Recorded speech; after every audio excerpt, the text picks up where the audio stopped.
اپنا سفر جاری رکھا. مدرسے نے ریاستی عہدے مانگے، نہ اداروں کا مطالبہ کیا، نہ گارنٹی مانگی، نہ نوکریوں کا واویلا کیا، نہ ہی بجٹ میں حصہ مانگا.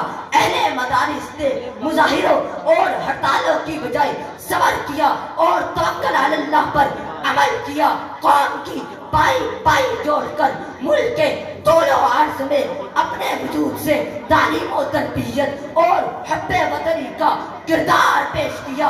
صحت کی بات کی جائے تو صرف کراچی کے شہر میں جامعہ دارالعلوم کراچی، جامعۃ العلوم الاسلامیہ بنوری ٹاؤن، جامعہ فاروقیہ، جامعہ بنوریا، جامعۃ الرشید، احسن العلوم اور اشرف المدارس جیسے ادارے بغداد، سمرقند و بخارا کی گم گشتہ علمی روایت کے امین سمجھے جاتے ہیں. اور اگر خیبر پختونخوا پر نظر دوڑائی جائے